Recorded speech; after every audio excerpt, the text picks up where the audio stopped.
dois battre Donald Trump. Qu'est-ce qui nous attend? Oh, dans les corona, nous savons très bien que derrière ça, il y a un vaccin qui se prépare.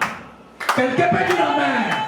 Oh, dans ce vaccin-là, selon les mondialistes, pour bien contrôler, on doit verser les vaccins. Oh, lorsque tu reçois les vaccins, de quoi? De corona. C'est une marque de quoi? La marque de la bête.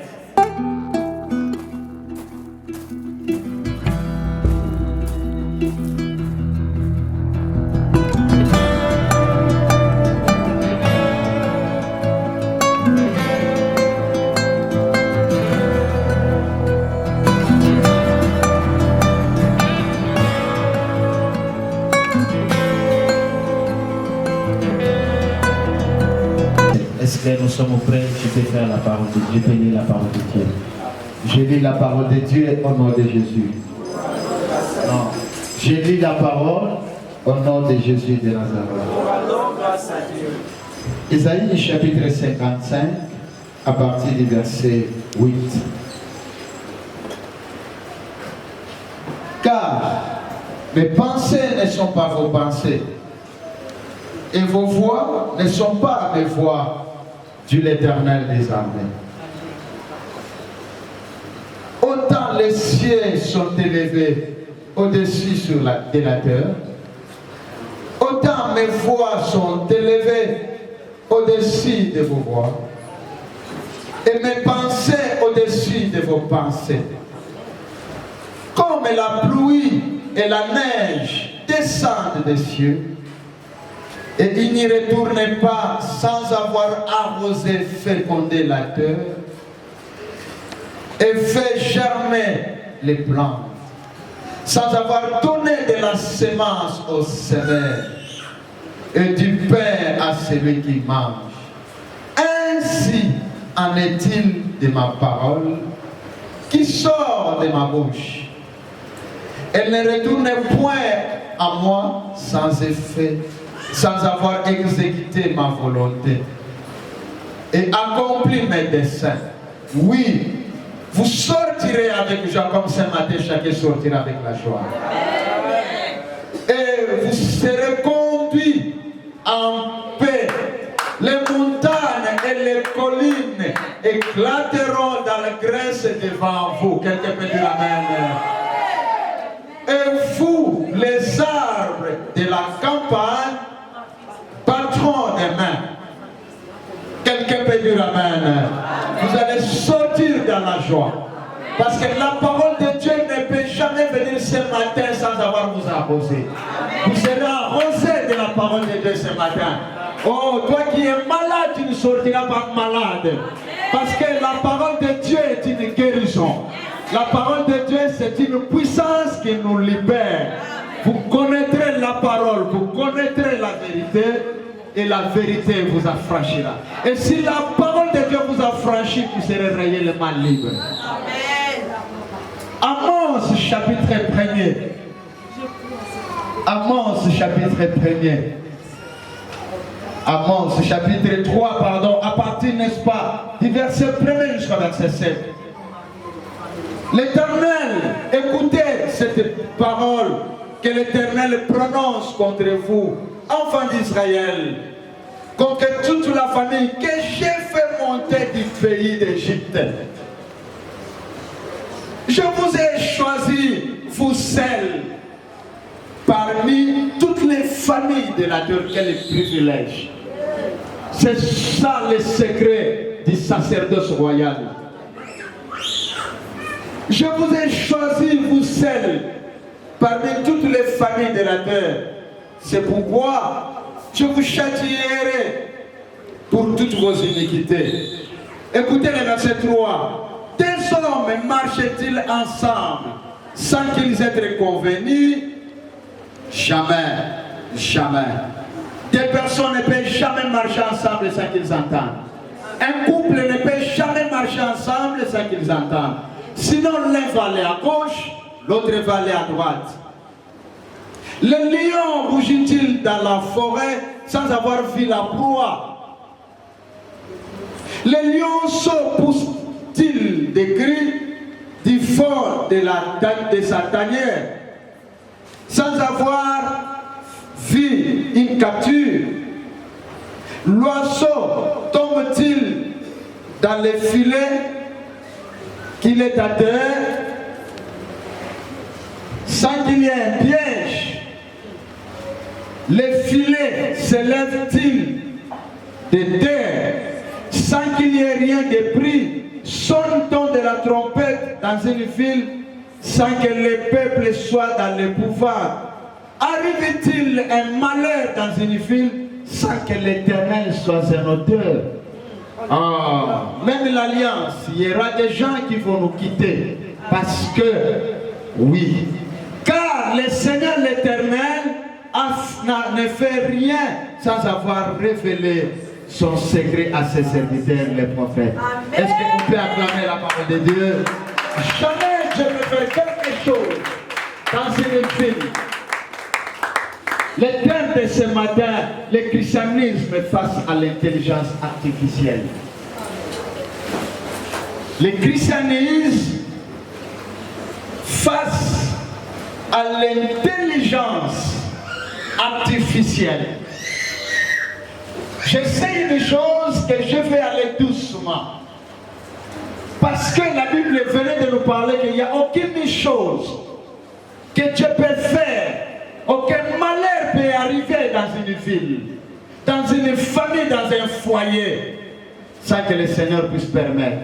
Autrement dit, tout ce qui t'arrive, que ce soit bon, que ce soit mauvais, l'auteur de ces choses, l'auteur de ces phénomènes, c'est Dieu. Oh, je crois que tu vas dire la main. Vous savez que Dieu est souverain. Il n'est pas un homme pour se repentir, ni un fils de l'homme pour se repentir. C'est qu'il dit. Mais vous savez, aujourd'hui, Dieu peut venir vous parler que cet homme, c'est ton mari, c'est ta femme. Oui. Vous commencez aussi bien, mais à un moment donné, ça ne marche pas. Est-ce que Dieu s'est trahi? Dieu ne se trahit pas. Mais laisse-moi vous dire une chose, même dans la Bible, à un moment donné, les enfants d'Israël partaient à la guerre. Dieu il se révèle aussi auprès d'un prophète pour dire que Dieu m'a dit, allez-y, vous allez gagner, vous allez remporter. Ils partent, ils sont échoués, on les tabasse, ils rentrent. Est-ce que ce n'était pas Dieu? Non. Dieu, il est Dieu, il est souverain. C'est là où Esaïe dit que les pensées de Dieu ne sont pas nos pensées. C'est vrai, la Bible dit que Dieu parle tantôt d'une manière, tantôt d'une autre. Si Dieu vient, il vous parle que c'est ta femme, c'est ton mari, mais à un moment donné, vous n'êtes pas marié. C'est que c'est aussi la parole de Dieu. Pourquoi? Dans ça, il y a aussi la prophétie. Parce que Dieu, quand il voit ton cœur bouillonne, ton cœur bouge, il y a la volonté permissive et il y a la volonté parfaite. Et la majorité des fidèles, nous marchons par rapport à la volonté permissive de Dieu. Nous voulons, parce que non, je vais faire même alliance, parce que j'aime beaucoup ces messieurs, j'aime beaucoup cette dame. S'il s'agit de faire les sacrifices, Dieu va te laisser aller faire les sacrifices. Oui, mais ces voix ne sont pas nos voix. Quelqu'un peut dire Amen. Amen. Pourquoi nous devons parler sur le christianisme face à l'intelligence artificielle? Je dois commencer d'abord à expliquer c'est quoi le christianisme. Pourquoi? C'est vrai, pour les uns, ils voient le christianisme comme une religion. Mais moi, je vais au-delà. Le christianisme est au-delà de la religion. C'est l'ensemble des personnes, ou c'est un groupe de personnes qui ont crié au Seigneur Jésus-Christ comme Seigneur et Sauveur et qui répandent ses enseignements dans le monde, ou sa doctrine dans le monde. C'est ce que nous appelons le christianisme. Tu vas entendre peut-être une autre personne va vous parler, c'est une religion. Oui, il a raison, il n'a pas faute. Mais par rapport ici, toi et moi, nous faisons partie du christianisme. Lorsqu'on parle du christianisme, il y a le mot Christ qui sort. Ce qui appartient à Jésus-Christ. Alors, cet enseignement-là, les enseignements de Jésus-Christ, c'est ce qu'on appelle le christianisme. Est-ce que vous me comprenez? C'est ça. Donc, ce sont des personnes ou un groupe de gens qui ont accepté de marcher avec Jésus, accepter le Seigneur Jésus-Christ comme Seigneur et Sauveur, et qui répandent les enseignements de Christ, autrement dit la doctrine de Christ. Alors, je ne m'arrête pas seulement dans cette petite définition, mais je vais encore trop loin. C'est quoi le christianisme? C'est la foi authentique. Amen. Lorsque je parle de la foi authentique, je ne sais pas comment expliquer, donc c'est la vraie foi. Une foi sans mélange. Une foi qui n'est pas versatile, mais une foi qui est solide. Une foi qui ne bouge pas à tout vent, à tout moment. Une foi authentique, c'est une foi intacte, qui ne bouge pas. C'est ça le christianisme. Et c'est ici que je vais dire que la foi n'est pas une simple déclaration, mais c'est une action. Celui qui a la foi, c'est celui qui agit. Celui qui a la foi, c'est celui qui réagit. Celui qui a la foi, c'est celui qu'on appelle actionnaire. Quelqu'un peut dire amen. Donc, le christianisme, c'est la foi authentique. Et la foi n'est pas une simple déclaration. J'ai la foi, j'ai la foi. J'ai la foi, j'ai la foi. Ce n'est pas une simple déclaration, mais c'est une action. Et la Bible dit quoi? Montre-moi la foi, je te montrerai les œuvres. La foi sans œuvre, c'est une foi morte. Autrement dit, la foi sans action, c'est une foi morte. Parle-moi si tu as la foi, je te montrerai tes œuvres. Ta foi doit être accompagnée des œuvres. Quelqu'un peut dire amen. Amen. Est-ce que vous me comprenez? Amen. C'est ça. Donc, notre foi doit être accompagnée des œuvres. C'est ça le christianisme. Donc, la foi n'est pas une simple philosophie, mais la foi est une profession. Tu vois, comme tu te rends tout le temps, le matin tu sors, tu te rends au palais du peuple, tu te rends en film, parce que c'est là où tu travailles. Oui, tu es rémunéré par rapport à ton travail. Et tu devrais savoir aussi la foi rémunère ce qu'il considère comme un travail. Oh.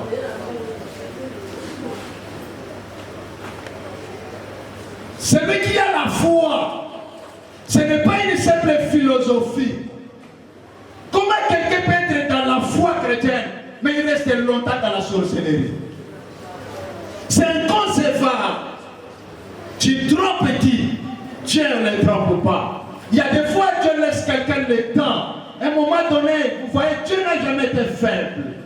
Amen. Il est fort. Il est puissant. Miséricordieux, lent en colère, riche à bonté. Il laisse à chacun un seul arbitre. Tu es le libre arbitre de ta vie. À un moment donné, Dieu te laisse en fait embrasser une foi authentique. Est-ce qu'il y a une fidèle qui peut dire gloire au Seigneur? Gloire au Seigneur. C'est très important, mes amis. Donc la foi n'est pas une simple philosophie, mais c'est une profession. C'est une profession. C'est ce que j'étais en train de parler par rapport à la foi le christianisme face à l'intelligence artificielle. Alors, maintenant, après avoir expliqué ce mot de christianisme, c'est quoi l'intelligence artificielle? Peut-être vous ne savez pas, mes chers frères. Il y a des objectifs que nous sommes en train de poursuivre, mais j'y arriverai. Le monde actuel est en train d'avancer.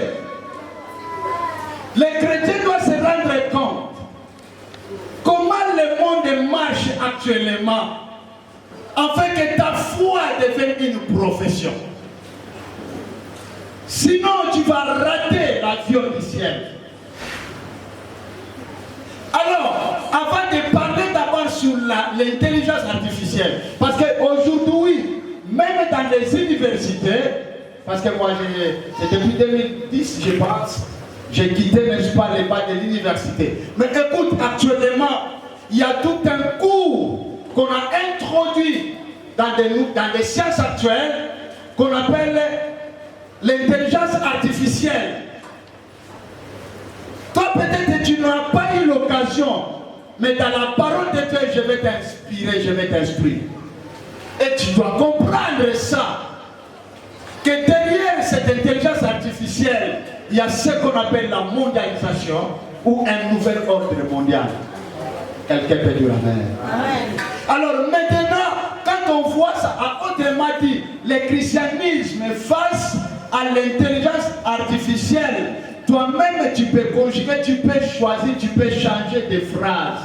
Tu peux dire encore que la foi chrétienne face aux enjeux de la modernité, ou encore face aux enjeux actuels.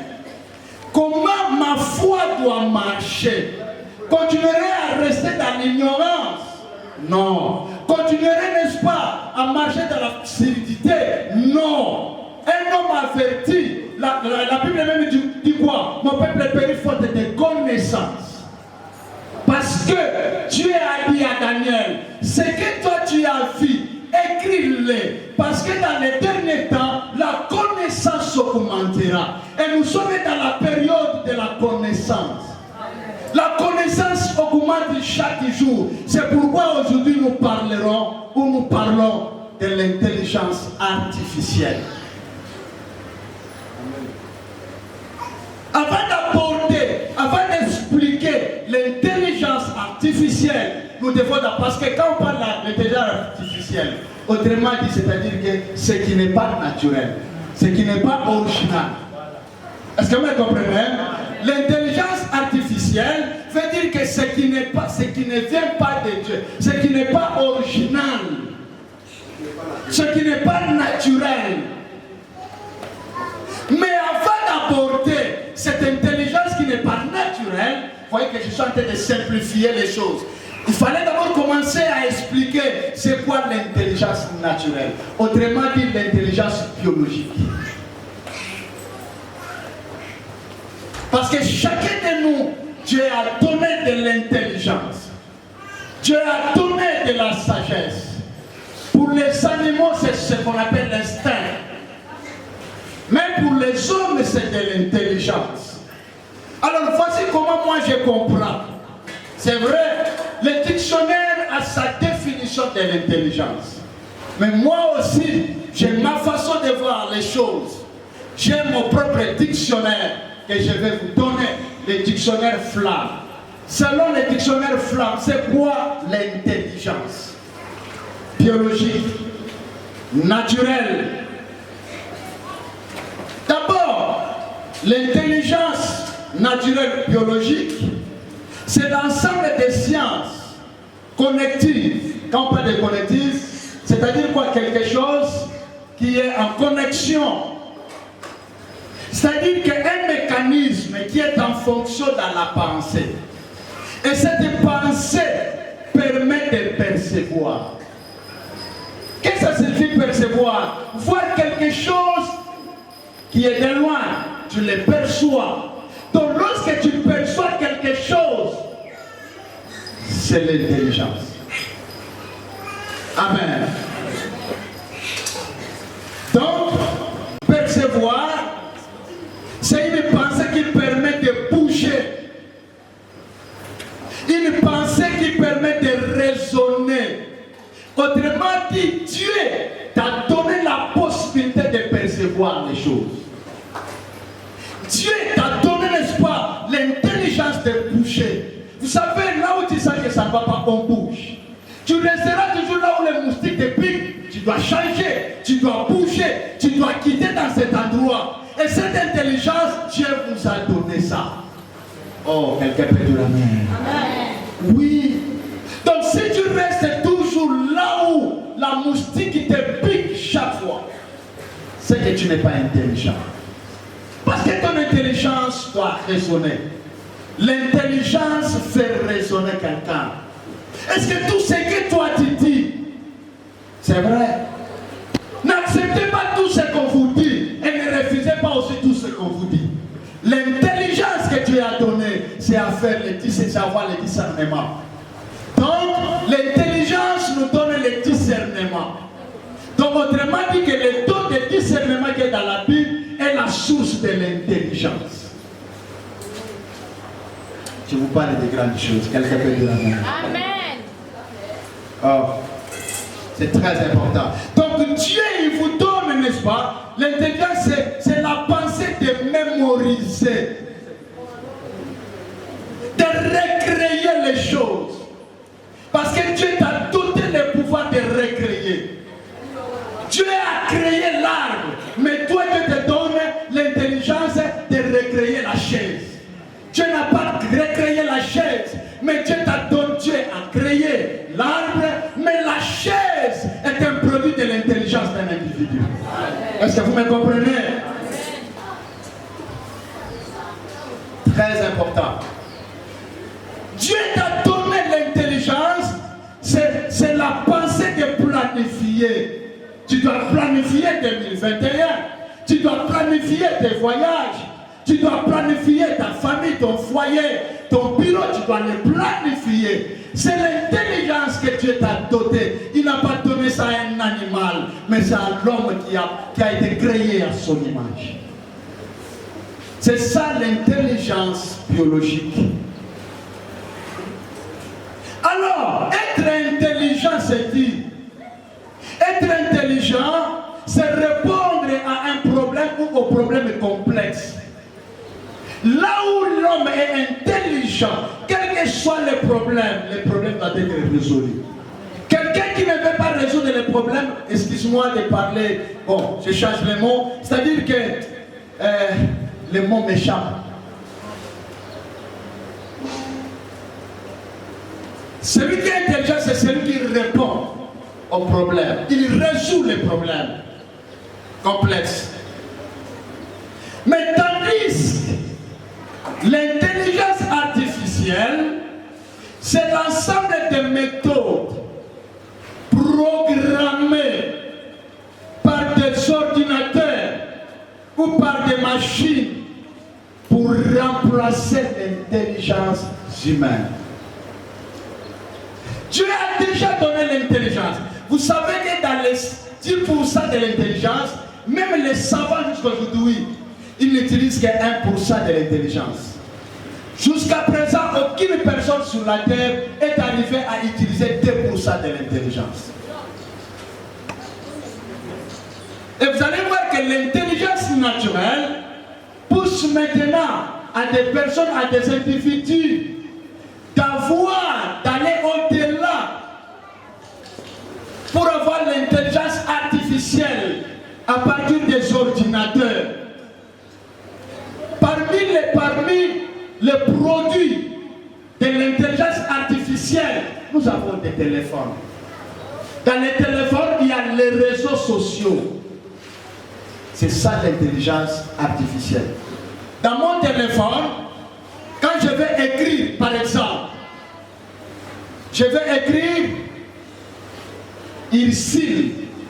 Quand tu écris déjà une, elle-même, ou pardon, lui-même, commence à remplacer d'autres mots. Au lieu que tu écris en totalité, directement, quand tu écris seulement, ça sort directement, tu prends seulement ces mots-là. C'est ça l'intelligence artificielle. Amen. Vous allez voir qu'aujourd'hui, faites beaucoup d'attention avec les téléphones. Si vous avez des choses secrètes, ne parlez pas ça au téléphone. Il n'y a plus de secrets au téléphone. On te contrôle à partir du téléphone. Tel que je suis là dans mon téléphone, si quelqu'un m'appelle, partout où il se retrouve, dans mon téléphone, ça lui localise. S'il a un bon téléphone là-bas, je suis dans tel endroit, je suis à côté, je suis dans tel endroit. C'est facile de m'avoir. Mes chers amis, c'est Dieu qui nous sécurise. C'est Dieu qui te sécurise. Même le poisonnement, c'est Dieu. La Bible dit quand vous prenez le poison, ça ne fera rien parce qu'il connaît que de telles choses y arriveront. Quelqu'un peut dire amen. Je ne dis qu'au début parce que c'est le début des messages. Avec les jours qui viennent, je vais aller petit à petit. Nous avons, n'est-ce pas, les numériques. Auparavant, il n'y avait pas de télévision avec un Wi-Fi. Les numériques, c'est ça ce qu'on appelle l'intelligence artificielle. Je parle ça d'une façon simple pour que vous puissiez comprendre.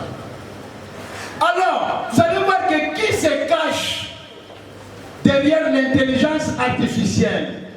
C'est la conception, ou autrement dit, c'est la doctrine ou la théorie d'un nouvel ordre mondial pour bien maîtriser et contrôler le monde. Et l'intelligence artificielle est venue préparer la chaise de l'Antichrist. Alors, nous devons voir, changer maintenant. Vous voyez, au lieu de prendre les réseaux sociaux, c'est vrai, les uns peuvent dire que c'est par rapport aux occultismes. Moi, je ne suis pas là. Mais aussi, c'est un moyen puissant pour l'évangélisation. Les chrétiens doivent profiter d'utiliser ça. Alors, pour utiliser ça, il faut comprendre ce thème, la foi chrétienne ou le christianisme face à l'intelligence artificielle. Laissez-moi vous dire une chose. On se retrouve devant deux mondes. Les chrétiens sont en train d'attendre un grand événement. C'est le retour du Christ. Mais les mondialistes, autrement dit, les décideurs du monde, ceux qui coptent, n'est-ce pas, la doctrine d'un nouvel ordre mondial, sont en train d'attendre aussi. Ils se préparent pour l'arrivée de l'Antichrist. Nous attendons le retour du Christ. Nous sommes en train de nous préparer pour ça. Mais les mondialistes sont en train aussi de se préparer. Les bras sont ouverts pour attendre l'Antichrist. Et je me pose la question, entre les chrétiens et les mondialistes, qui se préparent très bien? Ce sont les mondialistes que les chrétiens. Les chrétiens sont distraits. Quelqu'un peut dire amen. C'est pourquoi vous allez voir que les mondialistes mettent toutes les bactéries en marche pour attendre, n'est-ce pas, leur Antichrist. Ils sont unis. La journée, vous allez les voir dans les chaînes de la télévision, comme si ce sont des gens qui ne s'entendent pas.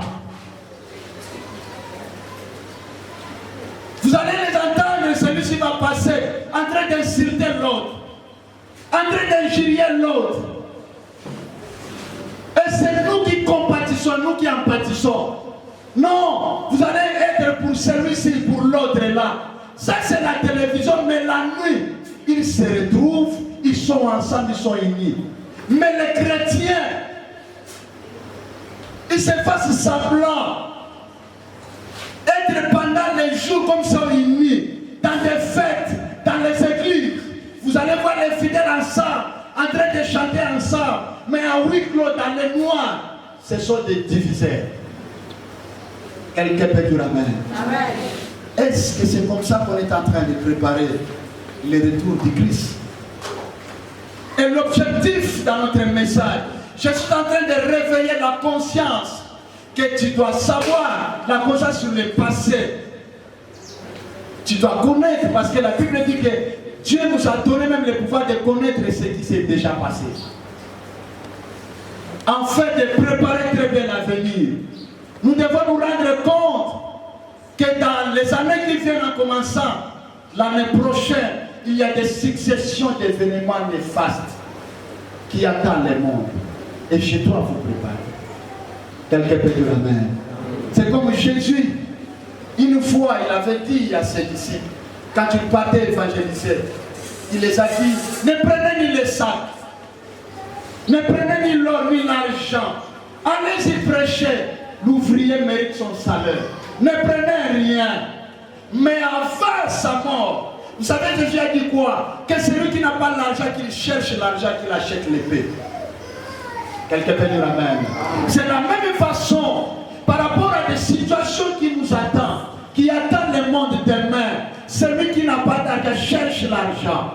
Achetez le couteau, achetez l'épée.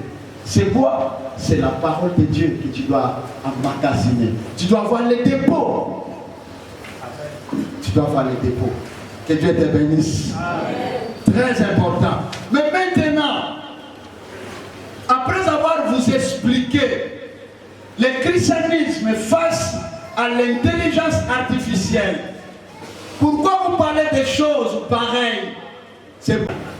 Tu dois savoir ce qui se passe dans le monde. J'ai des choses sérieuses à te parler ce matin. Tu veux que je te parle ça, je te dévoile ça? Parce que, écoutez, ma concentration, les fardeaux que Dieu m'a donné, je ne sais pas ça prendra combien de temps, mais que l'Église doit comprendre sur l'histoire d'Israël. Tout ce qui se passe en Israël, tout ce qui se passe aussi est ça. Actuellement, par rapport à ta foi, tu dois savoir comment gérer ta foi par rapport à tous ces événements. Par rapport à mon pays, la RDC, nous savons très bien que l'heure est déjà arrivée. Demain, nous commençons déjà à partir de 2021. La puissance congolaise va commencer déjà à se faire voir.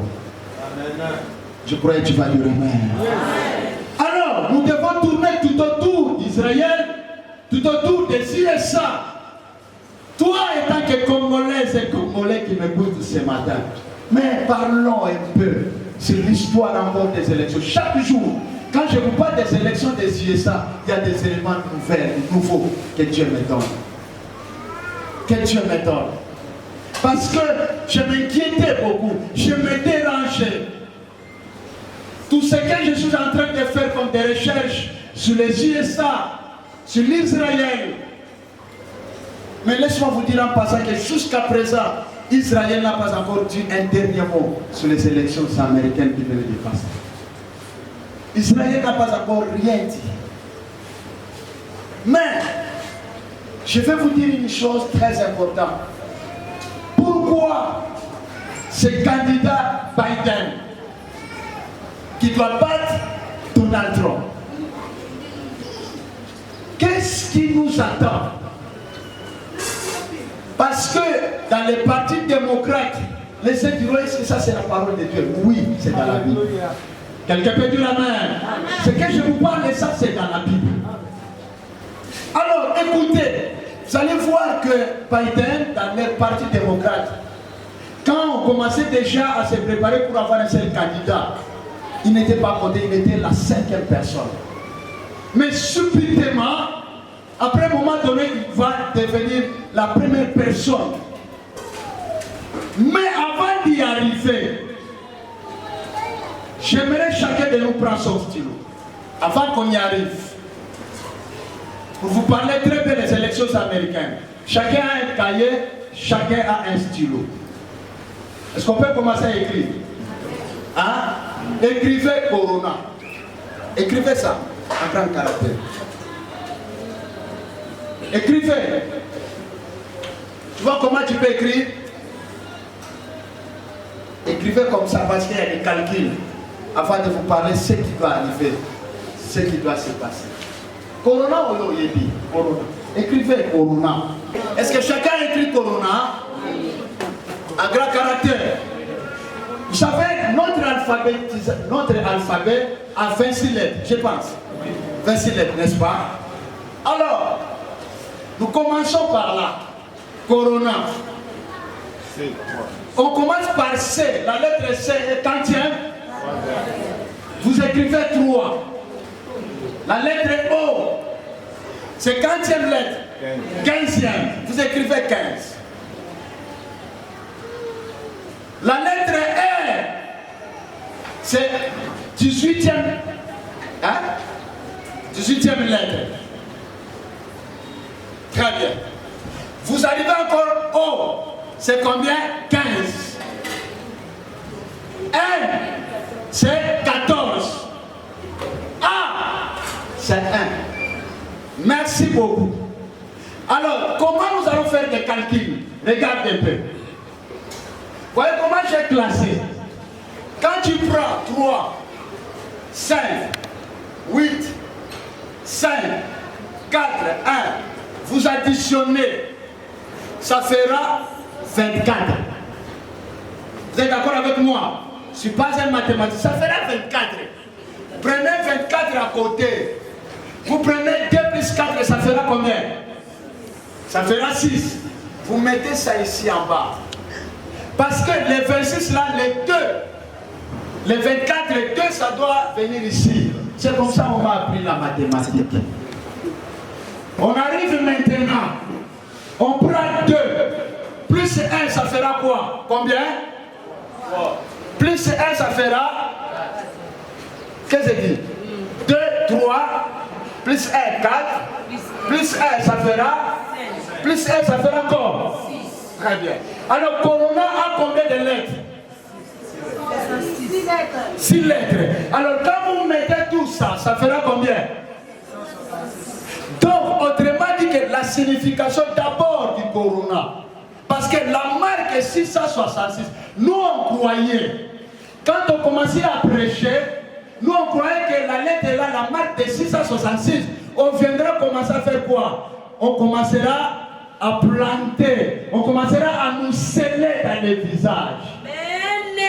Mais oh, l'intelligence artificielle, pour que les gens, le monde ne comprend pas, pour aveugler le monde, ça vient sous forme de la maladie. Or, dans les corona, nous savons très bien que derrière ça, il y a un vaccin qui se prépare. Quelqu'un peut dire amen. Or, dans ce vaccin-là, selon les mondialistes, pour bien contrôler, on doit verser les vaccins. Or, lorsque tu reçois les vaccins, de quoi? De Corona. C'est une marque de quoi? La marque de la bête. Amen. Amen. Quelqu'un peut dire amen. Ce n'est pas tout. Rentrons maintenant. Nous sommes en 2020. Les élections des États-Unis venaient de passer à quelle année? Maintenant, prenez 2020. Divisez ça par 666. Oui, faites-le. Vous avez des calculettes. Vous prenez 2020 divisé par 666. Ça va vous donner beaucoup de lettres. Mais les lettres, les chiffres, pardon, que nous allons retenir, c'est 3, 0, 33, 0. Hein? Calculez ça très bien. C'est comme ça, n'est-ce pas? Vous prenez 2020 divisé par 666. Ça fera 30, 33 et 0. Est-ce que qui a suivi dans le polo? Qui a suivi l'élection américaine? Lorsque vous voyez, même dans les étiquettes de Joe Biden, qu'est-ce qu'on a écrit? Quelqu'un a suivi ça? On a écrit 30, 33, 0. Est-ce que vous n'avez jamais suivi ça? Il faut qu'on l'a. Par internet, on a écrit 30, 33, 0. Pourquoi ces candidats? Vous savez pourquoi Donald Trump n'était pas aimé dans le monde? Il a dit une chose dans ce discours, que l'avenir de l'Occident, c'est l'Afrique. Il a été haï. Il a fait sortir les USA dans l'OMS, Organisation mondiale de la santé. Suite à quoi? Suite à cette maladie Corona.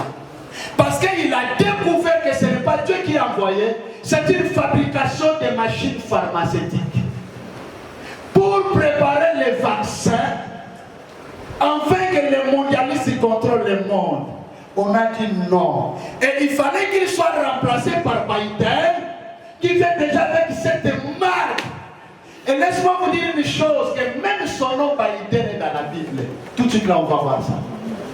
Oh, quelqu'un peut dire amen.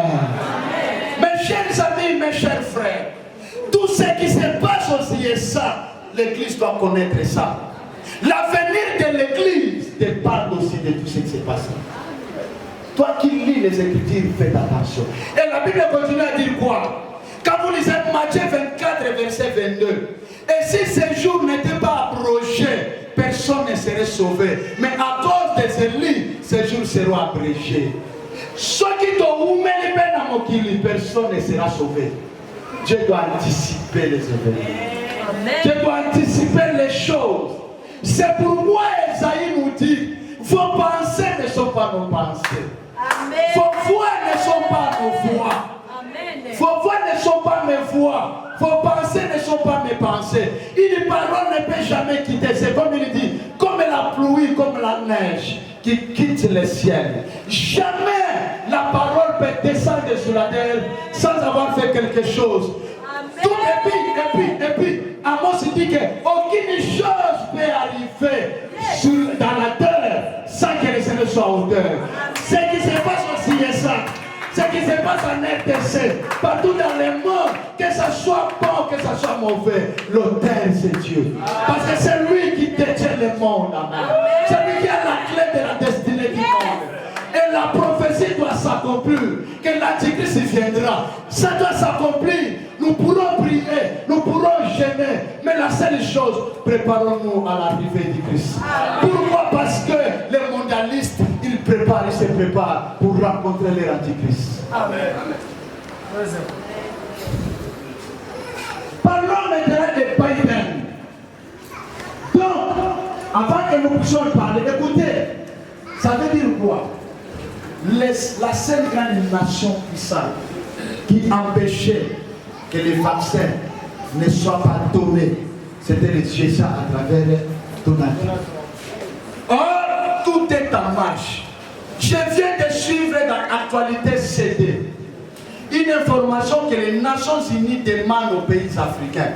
Dire qu'ils voient une négligence, c'est comme si l'Afrique ne se prépare pas pour avoir les vaccins contre le corona. Ça fait 2 jours passés. Ah, vous devez savoir une chose, que les Nations Unies ou l'ONU, ce sont des pays ensemble, et c'est parmi les machines qui se préparent l'arrivée de l'Antichrist. Et il y aura des lois très fortes qui demanderont à celui qui veut se déplacer. Tu vas aller à Dubaï, tu vas aller tout ça, dans les années qui viennent. Avant d'aller, tu dois avoir les vaccins. Si les Africains refusent les vaccins du corona, et celui qui va donner de l'ordre pour que le monde entier utilise, c'est Biden.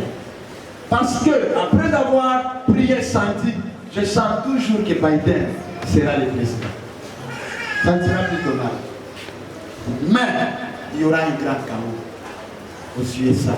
Le déclin aussi des USA, c'est préparé. Je crois que tu vas dire amen. Amen. Parce que c'est lui qui va signer. Parce que dans le nouvel ordre mondial, c'est parmi les plans qui doivent être. Alors, vous savez, pour bien comprendre la Bible, il faut connaître ce qu'on appelle hébreu. Il faut connaître ce qu'on appelle grec. Moi, j'ai appris grec pendant 5 ans. J'ai appris hébreu pendant 5 ans. Je connais l'hébreu. Je le lis. L'hébreu, nous avons 26 lettres. L'hébreu a 22 lettres. Comment on écrit la lettre de l'hébreu? Nous commençons comme ça. On parle. Mais l'hébreu, on commence comme ça, on vient comme ça. Mais il y a quelque chose de très important. Très surpris de voir que Biden est sorti, n'est-ce pas, candidat des démocrates. Voici l'explication. Amen. Parce que je suivais à la hâte, je suivais de près les élections. C'est comme je vous ai parlé la fois passée que j'ai écrit tout un livre sur les élections techniques qui va sortir d'ici 2022. Alors, partout là où il y a des élections, je dois savoir, je dois connaître, je dois avoir quand même une connaissance. Alors, lorsque nous voyons d'abord, n'est-ce pas, ce mot Biden, je ne sais pas en hébreu comment vous expliquer, mais je vais vous expliquer, vous allez comprendre. Parce que vous n'êtes pas expert en ça, mais par rapport à vous, je dois aller très lentement. Donc, nous devons nous rappeler que quoi qu'il arrive, nous sommes toujours guidés par la main de Dieu. La signification d'abord de Biden, avant je vous explique, Biden veut dire en hébreu la main de Dieu. Ça c'est d'abord la signification du mot Biden en hébreu. Donc, tous les événements qui se passent là-bas, c'est la main de Dieu qui conduit. Bon, c'est difficile, mais il faut que je vous montre ça. Les lettres, c'est différent des lettres de l'hébreu, comme les lettres des français. Mais regarde un peu, en hébreu, le nom de Biden, on a écrit ça comme. S'il y avait les tableaux, vraiment j'ai besoin du tableau. Je sens que vraiment le tableau est très important pour nous. Amen. C'est difficile, mais vous allez voir, soit à la nzete là, on a aussi stylo. Bon, il fallait vraiment un tableau. Vous allez voir que ça, on appelle ça donc, en hébreu, ça veut dire yad. Donc on appelle Biden pour bien comprendre. Biden veut dire yad. Or, vous allez voir que yad, quand vous prenez la première lettre, vous n'allez pas comprendre ça. Vous prenez deux, vous allez voir que première lettre, c'est 4. Deuxième lettre, c'est 2. En hébreu. Or, lorsque vous prenez 2 plus 4, ça fera 6. Lorsque sa mère lui a donné le nom de Biden, il ne savait pas qu'un jour, d'ailleurs, parmi les présidents qui ont tellement souffert, il a perdu sa femme, il a perdu ses enfants. D'ailleurs, même avant de pouvoir ici, après avoir lui proclamé, 2 jours après, il venait de perdre son enfant. Oui. Or, la lettre 6 sort du mot Biden. Est-ce que Biden, il vient pour préparer le retour du Christ? Oui, non. Pourquoi? Lui, il vient accomplir les signes. Pas du retour du Christ, mais de préparer la chaise de l'Antichrist. Parce que dans lui, il a déjà la marque de 6. Comme je venais de vous parler. Et on lui a posé la question par rapport au coronavirus, qu'est-ce que lui il fera? Dans les interviews, dans les débats, il était pour celui qui va. Qu'est-ce qui nous arrive? La 2021 est encore incertain, mais nous savons qu'il y aura des événements. Et gloire à Dieu, laisse-moi prophétiser ce matin. Vous savez, c'est pendant 2021 qu'il y aura beaucoup de convertis dans le monde. Comme la souffrance sera accrue, il y aura même beaucoup de présidents du monde pour se convertir au christianisme. Il y en aura, vous allez entendre. Vous n'avez jamais vu, même dans la période de Corona, je voyais les présidents argentins, je voyais tout ça dans des églises, ils commençaient à prier pour demander la grâce de Dieu. Mais ce qui arrive, c'est un instrument aussi. Corona est un instrument pour les uns. Dieu veut utiliser ça aussi pour que beaucoup de gens se convertissent. Après avoir commencé par l'esprit, voulez-vous finir par la chair? J'entends souffrir en vain, mes chers amis. Qui vous a ensorcelé? Vous. Qui vous a ensorcelé? Est-ce que Jésus a été sacrifié pour vain? Ce n'était pas en vain. Qui t'a ensorcelé? Qui t'a envoûté? C'est aussi la sorcellerie. Quand quelqu'un ne se soumet pas à son pasteur, c'est la sorcellerie. Quelqu'un veut se faire pasteur, c'est la sorcellerie. Le pasteur, c'est moi qui te dira, tu es devenu pasteur. En dehors des flammes, aucun de gauche, droite. Nous devons nous soyons le bac, nous avons pasteur aussi longtemps dans l'objet à côté, et ça nous les savent faire. Non, j'en ai marre, mes chers amis. Jésus revient bientôt. Toutes ces histoires, vous irez avec savoir. Dieu ne viendra pas chercher des églises de 1000 personnes. Dieu cherchera la personne qui a connu Jésus-Christ, qui a reçu les Seigneur Jésus-Christ comme Seigneur et Sauveur. Dieu ne viendra pas chercher nos églises, il cherchera ceux qui l'appartiennent. Pourquoi nous devons commencer à nous diviser à cause du succès de celui qui a 1000? Moi j'ai 500, l'autre est là à 300. La fête d'une chose vaut mieux que son commencement. Après avoir commencé par l'esprit, voulez-vous finir par la chair? Tu as tant souffert à côté de moi pour rien. Tu as tant souffert pour rien. J'aimerais que là où nous sommes, est-ce que chacun peut prier? Je sens les larmes qui coulent. Mais prions le Seigneur là où nous sommes. Supporte-moi ce matin. Je sens ces douleurs. Oh, que chacun va prier.